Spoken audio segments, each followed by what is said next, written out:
Programme के दौरान दी गई जानकारियों पर अमल करने का परिणाम पूर्ण तरीके से व्यक्ति विशेष के अपने अधिकार और मर्जी पर निर्भर करता है।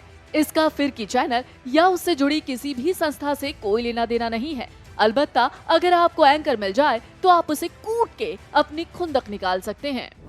कहते हैं कि माँ बाप के आपसी रिश्तों का बच्चों के जीवन पर बहुत असर पड़ता है, इसलिए माँ बाप को हर कदम बहुत सोच समझ कर उठाना चाहिए। जैसे कि आप राजू को ही ले लीजिए। टीचर ने स्कूल में जब राजू से कहा कि इतना लेट क्यों आए, तो राजू का जवाब सुनकर टीचर हक्का बक्का रह गया। राजू ने उदास मन से कहा, घर पर मम्मी पापा का झगड़ा हो गया था, इसलिए मैं लेट हो गया। तो टीचर ने कहा, उनका झगड़ा हुआ, तुम कैसे लेट हो गए? राजू ने कहा, मेरा एक जूता पापा के हाथ में था और दूसरा मम्मी के। दो सगे भाई दोनों एक ही क्लास में पढ़ते थे, लेकिन जब टीचर ने उन दोनों भाइयों की नोटबुक देखी तो टीचर आश्चर्य में पड़ गया। टीचर ने कहा, तुम दोनों तो सगे भाई हो ना? बच्चों ने कहा, जी हाँ।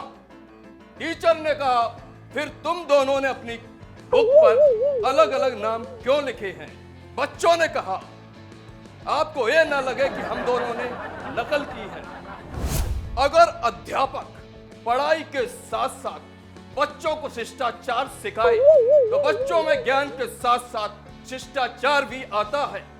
अध्यापक ने अपनी कक्षा में बच्चों से पूछा, बताओ लड़ाई झगड़ा क्यों नहीं करना चाहिए?